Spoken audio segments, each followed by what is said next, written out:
시청자 여러분 안녕하십니까? 10월 14일 월요일 뉴스데이 경남 시작합니다. 먼저 오늘의 주요 뉴스입니다. 부마 민주항쟁을 재조명하는 MBC 경남 연속보도 네 번째 순서. 당시 14살의 어린 나이로 고문과 폭행 끝에 구속된 김효영 씨의 사연을 전합니다. 100년 전 경남에 온 선교사 맥킨지 가족의 한국 사랑이 담긴 희귀한 사진과 자료가 전시되고 있습니다. 오랜 침체기를 겪던 씨름이 최근 경량급 선수들의 화려한 기량으로 인기를 끌고 있습니다. 씨름인들의 소회를 소수 의견에서 들어봤습니다. 인터넷과 모바일 등 디지털 금융에서 소외된 노년층을 잡기 위해 은행권이 맞춤 서비스를 강화하고 있습니다. 부마 민주항쟁을 재조명하는 MBC 경남 연속보도 네 번째 순서입니다. 오늘은 부마 민주항쟁 당시 14살이었던 김효영 씨가 고문과 폭행 끝에 구속된 사연을 장영 기자가 보도합니다. 부산에 살던 김효영 군은 1979년 친구와 함께 마산에 왔다가 중국집 배달원으로 일합니다. 우연히 시위 구경을 하다 체포됐고 모진 고문과 폭행을 당합니다. 부마 항쟁 당시 구속된 시민들 가운데 가장 어린 14살입니다. 파출소에 돌을 던졌다, 불을 질렀다, 드라이브로 경찰을 찔렀다는 진술을 강요받습니다. 김효영 씨는 당시 고문을 가장 정확히 기억하고 있습니다. 몸과 마음의 상처는 40년 동안 지워지지 않았습니다. 내가 고문했던 사람 지금도 한 번씩 얼굴이 떠올라요. 자다가 막 엉덩이도 꾸고 막 그 정도로 저를 고문했던 그 사람이 막 안 잊혀지고. 김효영 군이 유치장에서 이틀에 한 번꼴로 쓴 반성문입니다. 처음에는 짧은 반성문이지만 고문과 폭행이 심해지면서 반성문은 길어지고 구체적으로 바뀝니다. 심지어 박정희 대통령이 서거한 건 우리의 죄 때문이라고까지 적습니다. 40여일 동안의 억울한 옥살이보다 더 힘든 건 40년 동안 전과자로 살아온 겁니다. 학교는 물론 일터에서도 번번이 퇴짜를 맞았습니다. 올해 들어서야 부마 항쟁 관련자 신청을 했지만 구금 일수에 대한 보상금은 약 300만 원이 고작입니다. 사과한다 한들 40년 동안 제가 그게 풀리겠습니까? MBC 뉴스 장영입니다. 100년 전 호주 선교사들이 바라본 경남 지역은 어떤 모습이었을까요? 경상대학교 박물관이 맥킨리 선교사 가족의 한국 사랑이 담긴 희귀한 사진과 자료들을 전시하고 있는데요. 김태석 기자가 다녀왔습니다. 1905년 우리나라에 들어온 호주 선교사 메리는 1907년부터 진주에서 선교를 시작했습니다. 갓을 쓴 조선인 장로에게 한국어 교육을 받고 있는 그의 모습이 인상적입니다. 1910년에는 하동을 여행하다가 지리산 왕시루봉에 있는 선교사 수양관을 사진으로 담았습니다. 메리는 1915년에 제임스 맥킨지와 결혼을 하고 부산으로 자리를 옮겨 나환자와 백정, 여성, 고아 등 사회적 약자들에게 의료와 교육을 베풀며 선교에 힘씁니다. 나환자 돌봄 활동은 신사참배를 거부해 호주로 돌아가는 1938년까지 계속했고 한국에서 태어난 딸 헬렌과 캐서린은 6.25 전쟁이 발발하자 다시 한국으로 와 의료와 교육으로 일생을 바칩니다. 메리 부인은 딸 헬렌의 이름에 진주를 뜻하는 펄을 넣고 지어 진주 생활의 의미를 되새겼습니다. They loved Korea, especially their love of Korean people, the language, and their commitment to assisting Korea at a time of need. 이들이 찍은 사진 9천여 장 가운데 경기대 소성박물관이 정리한 사진들과 자료들을 모아 경상대 박물관은 진주 가을 축제에 맞춰 내놨습니다. 복내 초등학교에서 바라본 진주 시내, 천주산에서 바라본 창원 남산 등 과거의 추억을 되살릴 수 있는 선명한 사진들도 많이 있습니다. 60년 혹은 70년 정도 전에 찍은 사진인데 사진의 수준이 굉장히 높습니다. 이것은 도시사적으로 또 자연사적으로도 굉장히 중요한 가치가 있다. 경상대 박물관은 이 사진과 자료들을 호주 메시 가족의 경남 소풍 이야기란 이름으로 오늘 연말까지 선보입니다. MBC 뉴스 김태석입니다.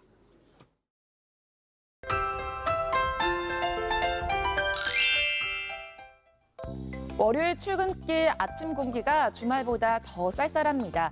북쪽에서 찬 공기가 내려와 아침 기온을 뚝 떨어뜨렸는데요. 거창의 아침 최저 기온 7도, 한반 9도에서 시작하며 아침 기온이 10도 이하를 보입니다. 낮에는 거창 22도, 한반 진주 24도까지 올라 평년 기온과 비슷하겠습니다.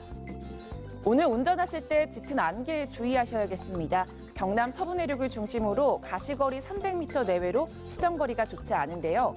그 밖의 지역도 가시거리 1km 미만의 안개가 짙게 끼어 있어 안개등을 켜시고 안전운전하시길 바랍니다. 위성 영상 보시면 오늘 맑은 날씨를 보이면서 깨끗한 가을 하늘을 보실 수 있습니다. 미세먼지 농도는 좋음 수준 보이겠습니다. 오늘 아침 기온은 쌀쌀하지만 낮에는 어제와 비슷합니다. 아침 기온부터 보시면 밀양 10도, 창원 13도에서 시작하고요. 낮에는 창원 23도, 양산 25도까지 오르겠습니다. 서부 지역 보시면 산청 9도, 진주 10도에서 시작합니다. 낮에는 진주 24도, 사천 25도까지 오르겠습니다. 바다의 물결은 최고 4m까지 매우 높고 거세게 일겠습니다. 남해동부 전해상과 동해 전해상에는 풍랑주의보가 발효 중입니다. 당분간 대체로 맑은 날씨가 이어지겠습니다. 내일과 모레도 아침 기온은 크게 떨어지겠습니다. 날씨 정보였습니다. 오랜 침체기를 겪던 스포츠 씨름이 최근 SNS에서 인기를 끌면서 부흥의 조짐을 보이고 있습니다.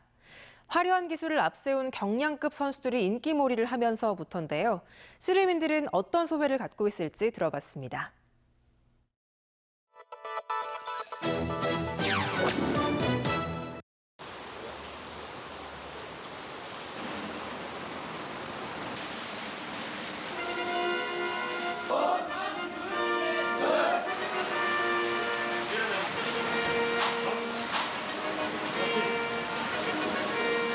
침체되었다가 다시 부활되면 역시 씨름인으로서 상당히 반갑죠.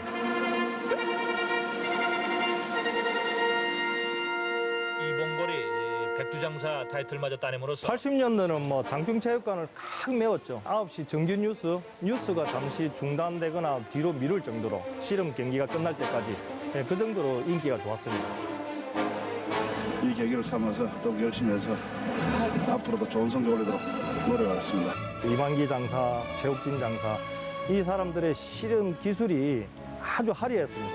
한마디로 말하자면은 경남 대표가 되면은 전국에서 1위는 당선이 돼 있다는 그 정도로 경남 씨름이 아주 강했습니다.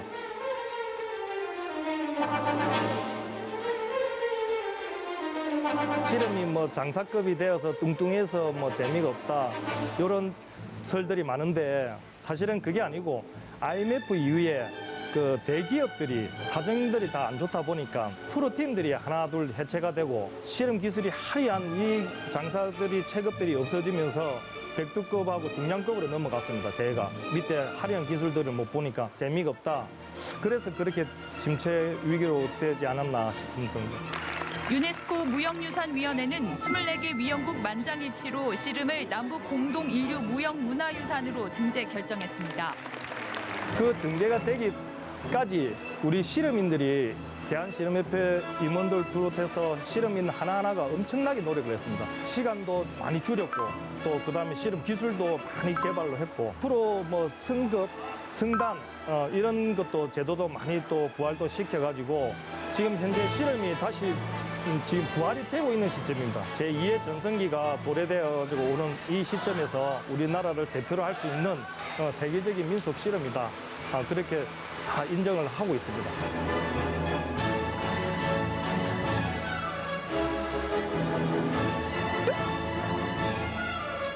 옛날에는 씨름에 대해서 사람들이 관심을 잘 안 가져줘 주셨는데 페이스북 같은 데도 많고 많이 나오니까 기분이 좋아요.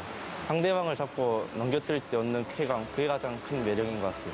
작은 체구의 사람이 큰 사람 밑으로 파고 들어가서 뒤집기 하는 이런 기술들이라든지 아주 화려한 기술들이 많습니다. 또 젊은 세대들은 옛날에 못지않는 기술들이 스스로 개발을 하고 있습니다. 앞으로 부상 안 당하고 열심히 해서 장사되는 게 꿈입니다. 또 씨름을 한다는 그 자부심을 느끼고 경기를 느꼈으면 좋겠습니다.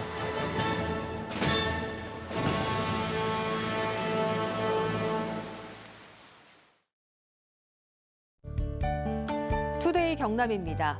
가야 고분군 고고 가야 주민 수호단의 현장 컨설팅이 오늘 오전 창녕군 영산 고분군에서 열립니다. 2019 함안군 관광발전회의가 오늘 오전 함안군청에서 열립니다. 2019 사천시 자연보호 화합 한마당 행사가 오늘 오전 사천체육관에서 열립니다. 밀양시의 체납세 특별징수단 발대식이 오늘 오전 밀양시청에서 열립니다. 인터넷과 모바일 등 이른바 디지털 금융이 확산되면서 금융거래에서도 노인이 소외된다는 지적이 있습니다. 금융소외 노년층을 잡기 위해 은행권에선 맞춤 서비스를 강화하고 있습니다. 정은주 기자가 취재했습니다. 고객들로 붐비는 은행 창구입니다. 상당수는 노년층입니다. 혹시 수월하세요? 저희는 좀 수월치 안 받겠다. 그거 하려고 하면 배워야 되는데 신경을 안 쓰고 해갖고 아들 오면 이제 저가 이렇게 해주고.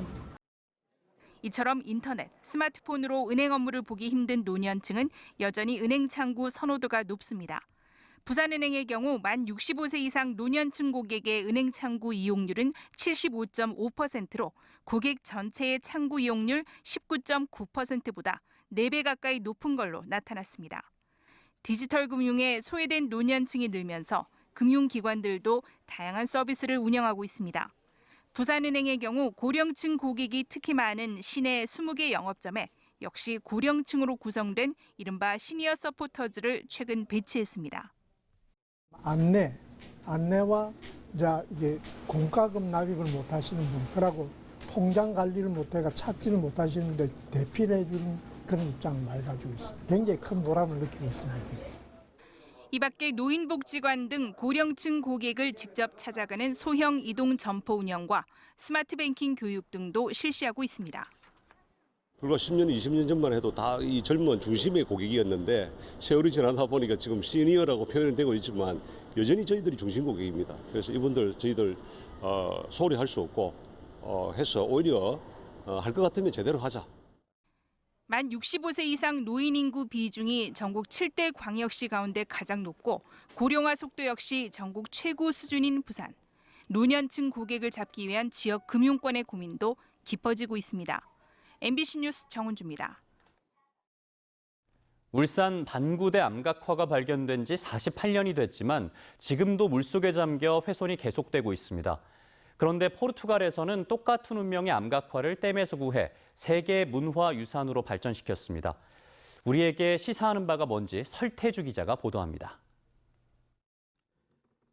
포르투갈 북부 도우르강에 있는 코아 계곡입니다. 3만 년 전 구석기인들이 사냥하던 동물 1200여 점이 새겨진 세계 최대 암각화 유적입니다. 지난 1994년 포르투갈 정부가 이곳의 전력 생산을 위해 초대형 댐을 건설하는 과정에서 발견됐습니다. 학생들을 중심으로 곧바로 암각화 보호운동이 시작됐고 주민들끼리 찬반 양측으로 나눠 매일 전쟁 같은 시위가 벌어졌습니다. Até trazem da merda para dizer que não querem barragem. Mas quem é que não quer a barragem? Queremos a barragem, queremos as gravuras.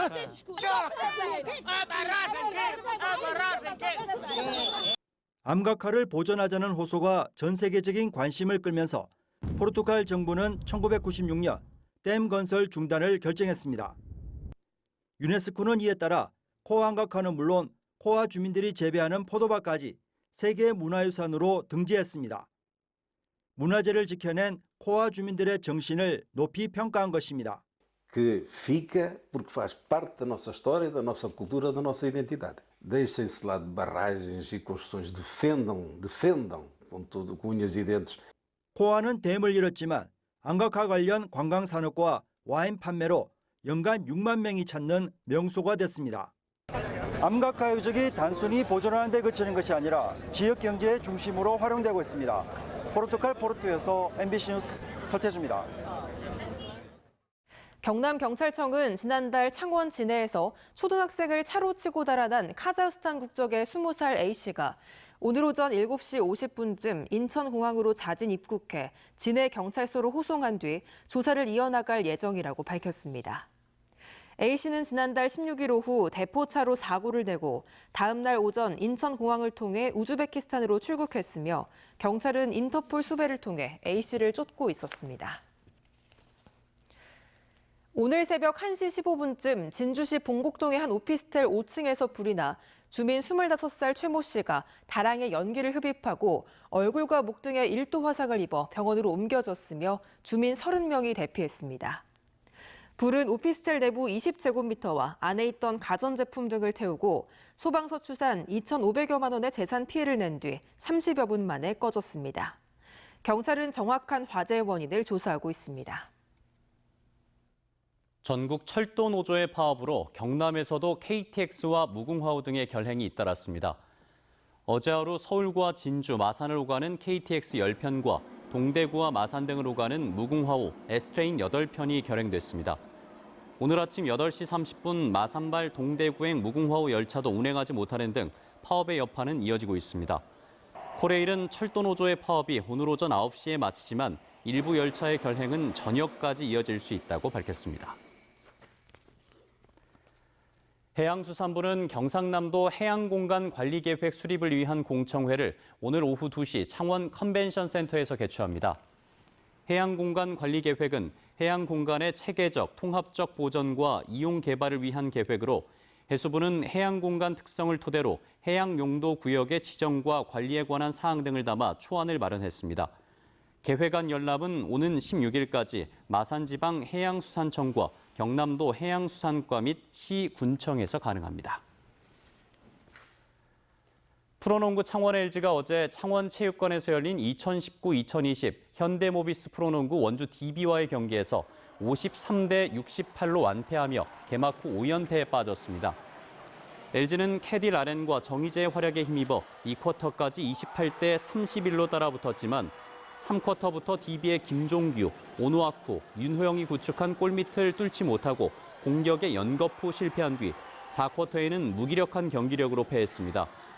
주력인 김종규를 DB에 내주고도 이렇다 할 선수 보강을 하지 못한 LG는 이번 시즌 3약으로 분류되며 힘겨운 일정을 예고했습니다. 낙동강 유역환경청이 국회 환경노동위원회 이용득 의원에게 제출한 자료를 보면 낙동강 유역환경청의 환경특별사법경찰은 지난해 기준 10명이 3만 8천여 개 업체를 담당하고 있었습니다. 환경특별사법경찰은 검사의 지휘를 받아 관할 구역 안에서 환경 관련 범죄 행위에 대한 인지와 압수수색, 조사와 송치 등 수사 업무의 일체를 담당하는 인력입니다. 경상남도가 겨울철을 앞두고 도내 6개월에서 12세의 어린이와 임신부, 만 65세 이상 노인 등을 대상으로 인플루엔자 무료 접종을 시행합니다. 주소지와 관계없이 전국 지정의료기관과 보건소에서 접종을 받을 수 있는데 접종 효과와 인플루엔자 유행 기간 등을 고려해 대상별 접종 기간을 다르게 잡았습니다. 특히 임신부와 태아, 영아의 건강 보호를 위해 올해부터 접종을 임신부까지 확대했습니다. 오는 15일 성남시 서울공항에서 열리는 2019 서울국제항공우주 및 방위산업 전시회 도내 업체들이 참가합니다. 한국항공우주산업 카이는 최첨단 항전 시스템으로 전면 교체된 수출형 수리온 헬기 시제기와 지난달 초도 비행에 성공한 수직 이착륙 무인 헬기 NI600VT 등을 선보입니다. 한화 에어로스페이스와 S&T 중공업, 현대위아와 현대로템 등도 자사 부스를 설치해 제품들을 전시하며 바이어들과 상담 및 구매 활동을 펼칠 계획입니다. 한국토지주택공사 LH가 베트남 투자에 관심 있는 기업을 대상으로 한국-베트남 경제협력산업단지 사업설명회를 오는 18일 서울 대한무역투자진흥공사 국제회의장에서 개최합니다. LH가 조성하는 이 산업단지는 베트남 수도 하노이에서 30km 떨어진 흥옌성 리청캣 산업도시에 140헥타르 규모로 건설하는 것으로 인근에 삼성과 LG 등 한국 기업 공장이 있고 고속도로와 국제공항, 항만이 1시간 이내에 있어 경쟁력을 갖추고 있습니다. 뉴스투데이 경남 여기서 마치겠습니다. 함께해 주신 여러분 고맙습니다.